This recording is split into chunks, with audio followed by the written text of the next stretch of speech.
Villainous Heroics by I Believe in a Happily Ever After on AO3. Chapter 5. There were times where every pro hero made mistakes in their career, whether that ensured result were small or not. Shouta remembered the lessons his teacher had given his class when he attended UA, and some of them had been grim. There was no saving everyone. There would be battles where one would never be able to learn from the mistakes made, and there would be some mistakes that would be made that could have been prevented. Shota had been too comfortable and secure in his route. He knew he had that drawback, as did many other heroes, but he hadn't expected it to end with him tied to a chair. A little wiggle showed that he wouldn't be escaping the ropes unless he managed to break the chair or dislocate a shoulder, and considering he didn't see his capture scarf anywhere, he was hesitant to pull himself into a position where he would only be fighting with one hand. Well, well, looks like the infamous eraser can be caught after all. Glaring up at the man in front of him, Shota narrowed his eyes when he was only met with laughter. Come on, Eraser, let me have my fun. I've been at this for so long now. You know kidnapping a pro hero is an actual act of villainy, don't you? Shota glared at where Present Mike was staring at him with a wide grin and crossed arms. For as much annoyance as he felt, he couldn't really bring himself to feel worried. Of course I do. How many times do we have to go over the fact that I, Present Mike, being of sound mind? Mike stumbled over the words when Shota gave a quiet laugh. Oi, don't be mean.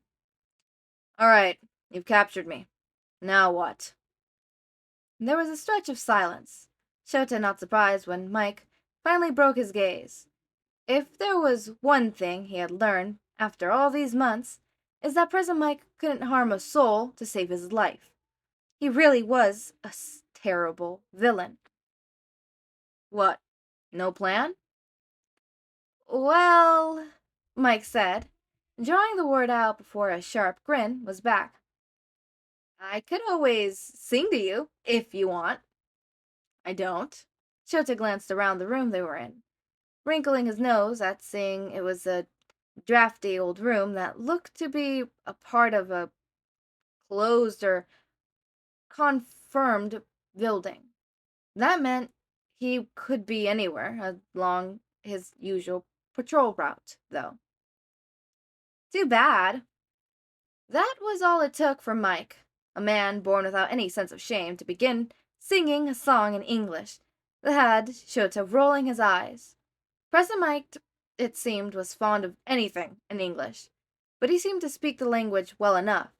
As he sang, Shota noticed he even had a tinge of an American accent, and he wondered if that was a side effect of his quirk, or if he had spent time in America. Could he mimic sounds and other voices? He seemed like it would be usual for underground work.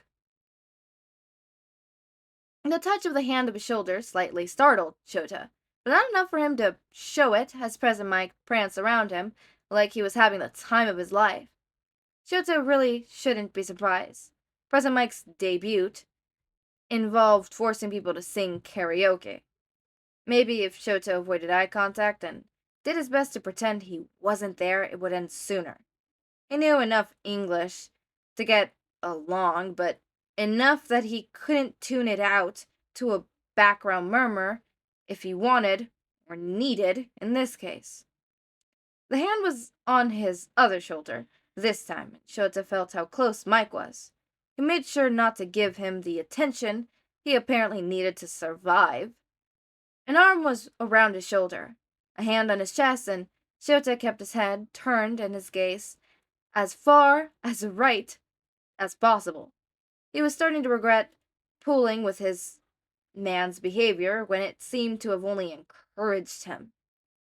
The man was dancing around the room, and Shota took the chance to at least roll his eyes. One of them was having fun, it seems.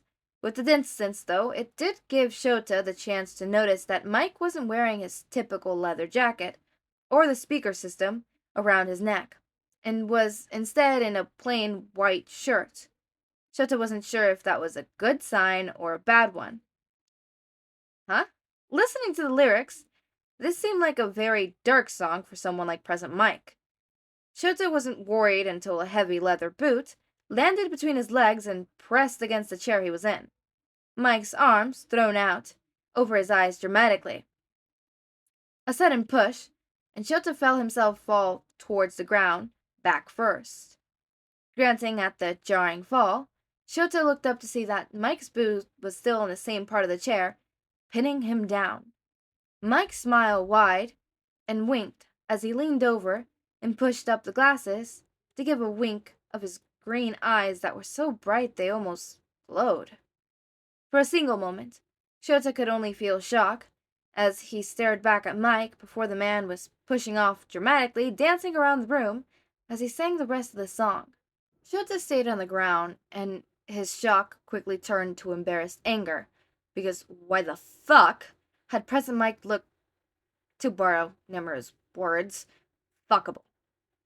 Right, Shota could have a crisis over this later. The one thing Mike had neglected to do, it seemed, was check his pockets, and lucky for him, Shota's knife was now right near his fingertips. It looked a little under 7 minutes for Shota to break his bonds and get Mike to stop this ridiculous singing and pin the man enough that he could start to handcuff him. He may have put a bit too much force behind a few of his punches, but that's what the man deserved for frustrating him so badly. Shota hated that he could already imagine Nomura's comments when she found out about this little debacle. "I wasn't really gonna kill you," Mike whined, staying still as Shota fitted the handcuffs around his wrists. Shota was only able to touch and muse that the man always gave and compliantly let himself be cuffed once he was pinned and beaten. "Tell that to the cops, you melodramatic Disney villain." The amusement was overwhelmingly drowned out by annoyance and anger because Shota was still having an inner crisis. For as much as he insisted the other man wasn't a villain, he was a criminal at the very least. Shota decided that he wasn't going to let his thoughts continue in that direction. It was too embarrassing. Boo! Mike puffed his cheeks out and looked like a social mess he was again. Maybe Shota had been having Stockholm Syndrome symptoms because there was no other way that he had suddenly found Present Mike's attractive when Shota had been tied up and unable to move with a man smugly standing over him. Fuck. Nomura was going to tease him for years if she ever found out about this. Right, he could never drink around her again. "Oh, Eraser, your scarf is over in the other room." Pausing, Shota blinked down at Mike, who gave him a little smile. "I didn't want you to lose it, steel wire alloyed woven with carbon fibers, right? Sounds expensive." "How did you know that?" This was what always threw Shota for a loop. The man had just pranced around the room and sang a song after capturing him like this was all a game, and now he was with a look in his eyes that was far too clever for someone who acted like an idiot. "It wasn't hard to guess," Mike grumbled, rolling his eyes as she shifted forward toward the other room, not even trying to make a break for it. It was pretty easy to be sure, though, when your scarf didn't work quite right around the other gang members with the fires we fought. Those were the only kinds of materials that would be affected by heat like that, not to mention carbon fibers would be the only thing that would be able to handle the steel alloy without the scarf itself being ripped to shreds, especially considering what you put it through. Shota stared at Mike for a long moment, finally sighing as he rubbed at his eyes. His voice was soft, though when he spoke, "Why are you doing all of this? You're obviously not an idiot." "No, I'm not." Startled at that, he looked to where Mike was nudging his leather jacket aside with his foot. Shota's capture scarf wrapped up neatly in a corner of the room. A swift kick, and it was sliding over the top, in front of Shota's feet. "Hey, can you pick up my jacket for me?" "You can't do it yourself?" Grinning at the glare he was given, Shota made sure the familiar weight of his weapon was around his neck and shoulders before picking up the jacket, noticing the speaker nearby. That's the directional speaker for your quirk, right? Where'd you get it? Oh, I designed most of it myself, but I know this guy who was able to do the actual building of it. Mike looked up from his jacket and paused at seeing Shota's expression before giving a grin that was almost teasing. Hey, enough with the pity looks, hero. I don't need them. The man was smart enough that he could have done so many things, but here he was in a horrible area, playing a villain, for a reason Shota couldn't figure out. It seemed the more they talked, though, the less Mike hid behind that bright, goofy behavior, although he was still far too loud and cheerful. Right then, I need something out of my right pocket. You can either get it yourself, or you can make me get it. Depends on if you think it's a trap or a weapon, I suppose. But then again, would I really hurt you, hero? It was ridiculous that the English nickname was what made Shota's mind up for him. Shota held out the jacket, Mike pouting as he turned around and tried to reach into one of the pockets, while his hands were still cuffed. It was more amusing than it probably should have been, considering Mike's leather gloves weren't helping him getting into the pockets. I can hear your laughter, Eraser. You're mistaken. I don't laugh. Shota hid a smile as Mike struggled for a minute or two before finally pulling out a plastic bag that had a white business card inside. Handing out business cards. I'm not, Mike murmured, tone dark. It was a tone that made Shota straighten up once before narrowing his eyes. It was given to me a little over a week ago when I was at this club. The guy seemed like bad news and was talking about how people were interested in my quirk. I don't think they know much about it because they offered to make it stronger instead of just kidnapping me.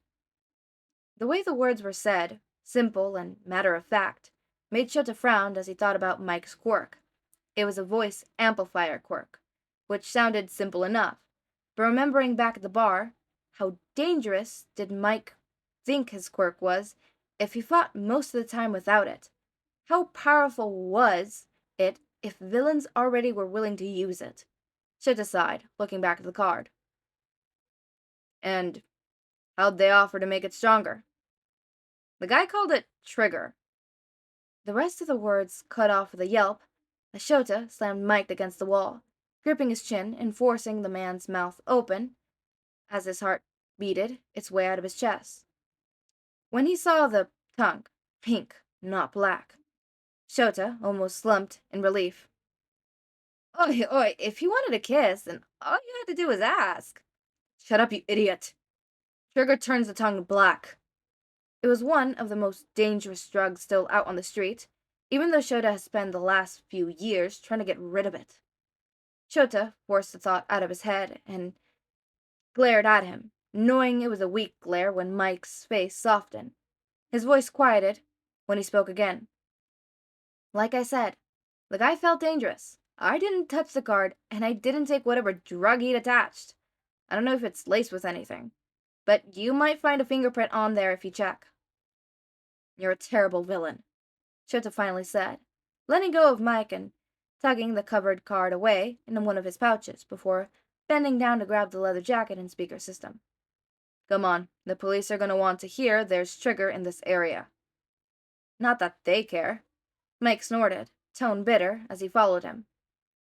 You're the only hero that ever seems to come this far into the area. You know, the rest of them don't give a damn what happens to people here. And if you call yourself a hero, we all know what a joke it is. So that's why you call yourself a villain? And end up helping us? Shota knew pushing wasn't going to give him any answers, but he couldn't help but want to know as much as he could about this man. Spoilers, baby! Mike grinned, sunglasses slipping down as he gave a little wink. I just figured a hero that's actually going to do something should get that. Was the kidnapping even necessary then? Because Shota hadn't been a big fan of being tied to a chair. Waiting for Mike's laugh and flirtatious joke, Shota frowned when it didn't come. Mike? They knew my quirk. And they knew where to find me to give me this card. Mike finally said, voice quiet as he glanced around the street when they stepped outside. That means on some level they're watching me. And well, only a villain would kidnap a hero, right? As they walked to the closest precinct, Shota knew he had been given a lot to think about. Setting aside his feelings for the man, Shota could see it purely objective sense that this man wasn't a villain. If President Mike were to ever become a true villain, he would be unstoppable. Maybe I should have ripped out his tongue, Shota said quietly, warbling meows, his own answer to his musings. Then I wouldn't be hearing his voice everywhere at least. He also wouldn't be daydreaming about that last week when President Mike had kidnapped him and sang to him. It seemed no matter how much he tried to drown it out, whether with the radio or television, he just kept hearing the man's voice and seeing that stupid sunshine smile. It was a good thing Shota never fought President Mike in the day. The sun was already bright enough, he didn't need to put up with that and Mike's smile. It was getting bad. Nomura had already caught on that Shota was hiding something from her and seemed to be narrowing the cases down each day. It wouldn't take long until she guessed right, and Shota would be forced to move to another country. Maybe he could have Nomura deal with President Mike from now on? No, that was a bad idea. Mike would just come to his apartment since he apparently knew where he lived.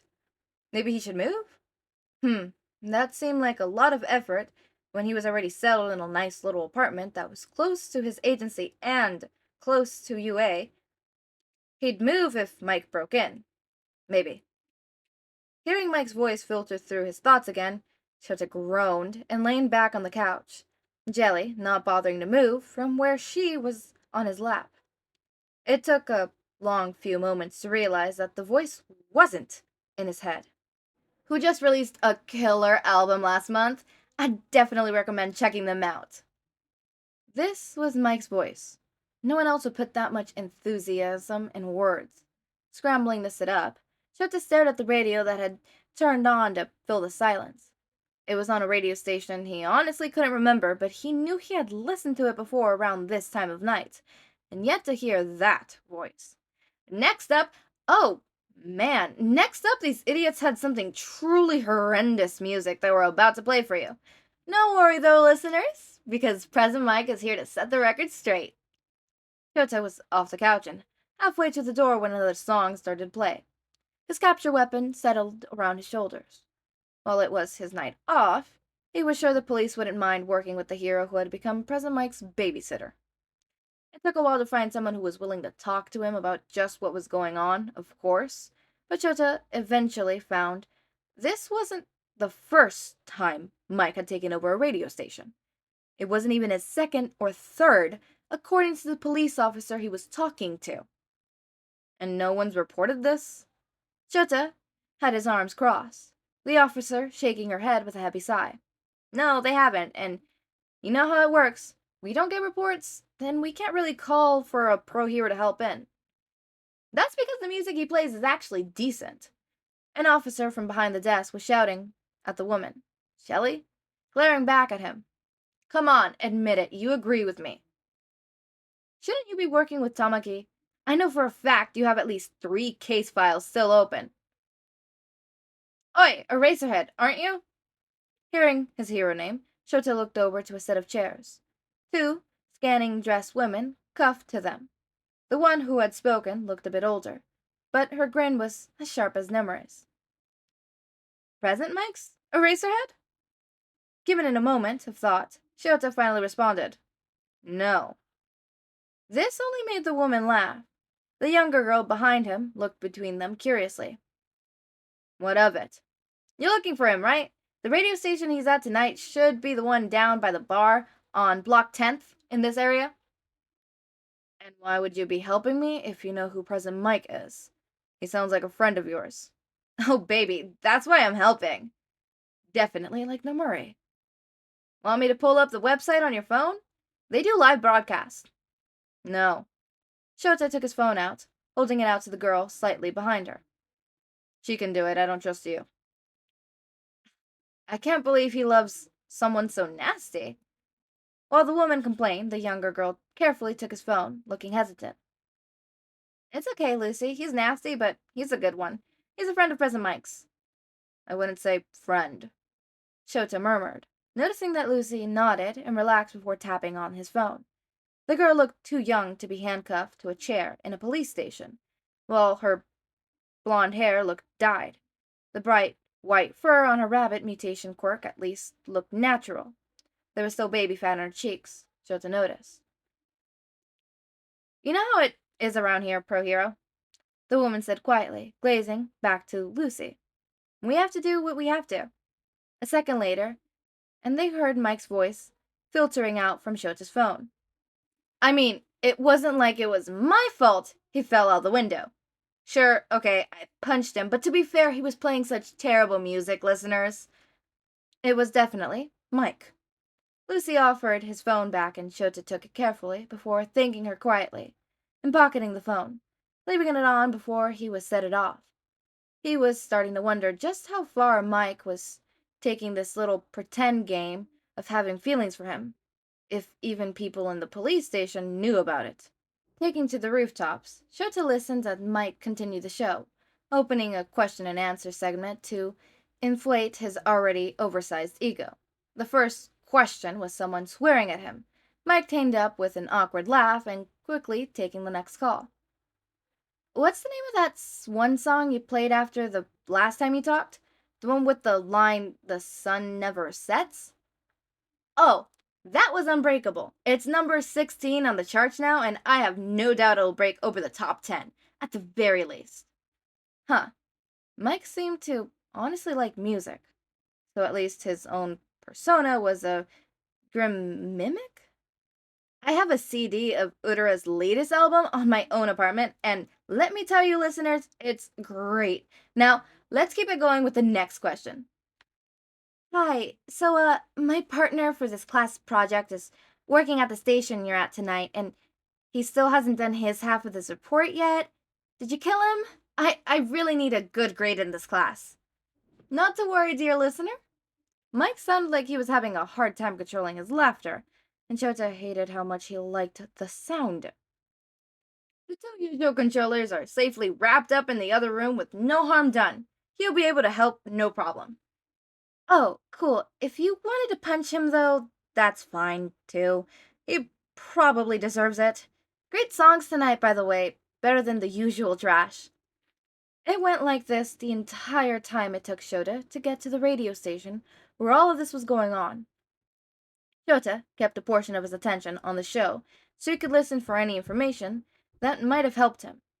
He didn't think there was any helpful information in knowing Mike's favorite food, color, and animal, Okoyami, yellow, and a tie between cockatiels and cats, but he ended up paying more attention than he should have. When he dropped down in front of the station door, cracked open, Shota heard a viewer ask the very question he had been asking since they first met President Mike. President Mike, I was just wondering, why are you a villain when you seem so nice? There was nothing except dead air as Shota turned his phone off and pushed his way into the building. But a second later, he heard Mike's voice over the speakers that seemed to be set throughout the halls of the station, always had its own music playing. Ah, well, that's a bit of a tough question, listener. Strain didn't even begin to cover how Mike's voice sounded. Becoming a villain was a bit of a wake-up call to all the pro heroes out there, I suppose. A wake-up call. Shota frowned and quickly made his way through the building, sticking to the shadows as he tried to figure out what that could mean. The listener seemed to have the same question. What do you mean? I mean, dear listener, this is a wake-up call to all the heroes out there that the game they play isn't the same game to others. It's a reminder to all those villains they take down aren't always out there to kill anyone or hurt anyone. They're as much victims as civilians that get caught up in all of it. Mike's voice was getting more and more serious, and Shota couldn't help but feel a bit satisfied that he was at least right in the fact that Mike had a reason to be a villain he claimed. The system of pro heroes had done a lot of good for our country, but it's done just as much bad in the recent years. Sometimes the system fails, and I wanted to make people see what a failure it was. Validation. But done in the name of proving just how bad their system was. Jesus. He was a villain in action, but a hero in his beliefs. When you tell a child that they have a dangerous quirks, what would happen to them? When you force that child to never use that quirk that is called dangerous and a villain's quirk, what happens to that child? Shouta stumbled in his steps as he felt a chill run through him. He knew that the system was bad, especially in places like this, and in places where he grew up himself. But the way Mike had said those words left an uncomfortable feeling crawling down his spine. Maybe there was more reason than one as to why Mike never used his quirk. Just like that, Present Mike was laughing and sounded like the persona he had crafted. Fun and upbeat and not at all bothered by anything. Well, thank you, listener, for sending such a good request my way and turning it into all my ramblings. This is gonna be my last song of the night, though, because it looks like my time is up with you all tonight. Wait, what? Why would his time be up? Looking around quickly, Shouta frowned at seeing a door at the end of the hall that had the typical red on air sign above it. Before he could move towards it, there was a quiet laugh that came from the speakers, and it was laughter that sounded excited. Well, are you coming in, Eraser?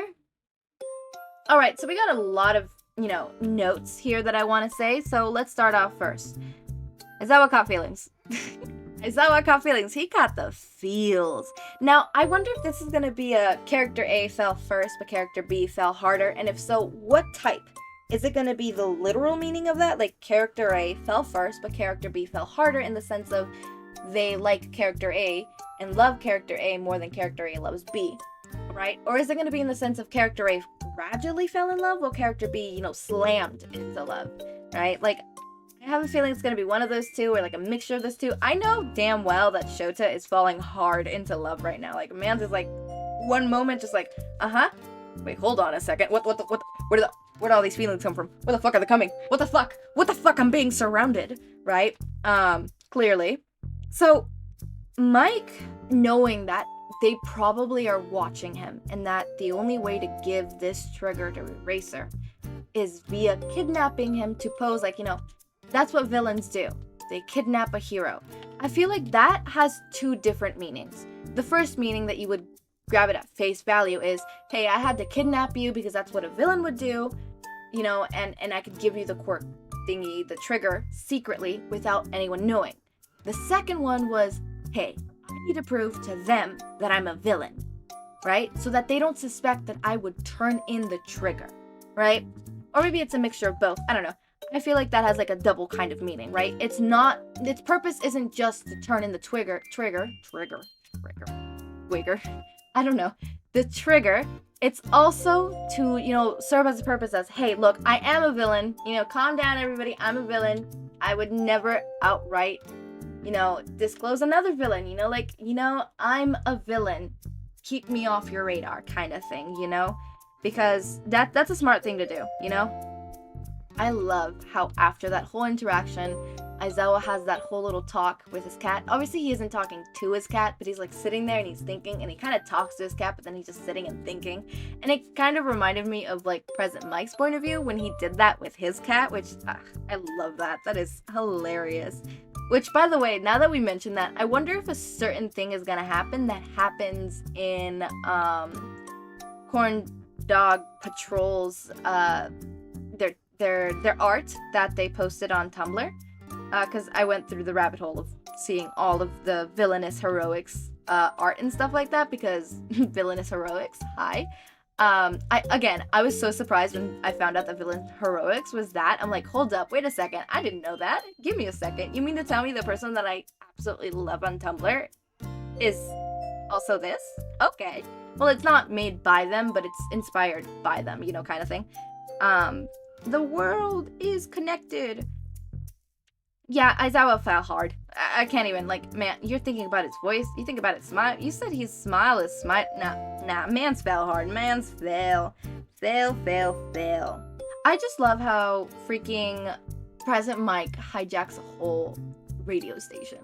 I'm sorry, but that is the most hilarious shit in the world. He just hijacks a radio station? Really? Okay, well, my dude, what do you mean you're hijacking a whole radio station? Like, okay.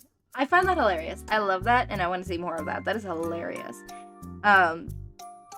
Also, Aizawa, when he goes to the police station and then he talks to those people, and then he's like, you know, running, and he's thinking, how far is President Mike willing to go if random people are, you know, also in on this pretend feelings? Eraser. Aizawa, honey, sweetie, my baby girl. It ain't pretend. It ain't pretend. I even remember I had to, like, cut out me going, like, Eraser, honey, that ain't pretend. I said that. I had to cut it out because I'm like, I can't leave that there. But like, Eraser, sweetie, darling, honey, my baby boo-boo bear. I can't believe I said that. He ain't pretending. Mike likes you. When Mike says, give me a kiss, Mike means he wants a kiss. Like, I don't... How dense do you have to be to not know when someone's flirting with you? I'm saying this, but if someone came up to me and is like, hey, I want a kiss, I'll be like, no, that's so weird. Who asked that? Why would you ask that, my friends? They were flirting with you. What? They were? I can't even say anything, Aizawa. I'm the same. I can't even say anything. My last note is gonna be, you know that one questioner, the whole like, hey, so, you know, I'm doing a group project. The guy I'm doing the project with is in that radio station. Is he okay? Is he dead? I need a really good grade. It's like, nah, don't worry. He ain't dead. Okay, you can punch him though. I felt that.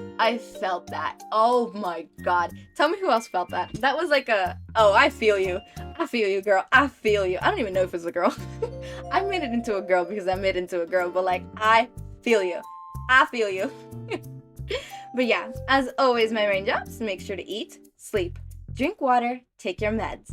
Have a wonderful day or night. Join our community Discord server, link is in the description. Subscribe to see more of my content, and thank you so much for watching.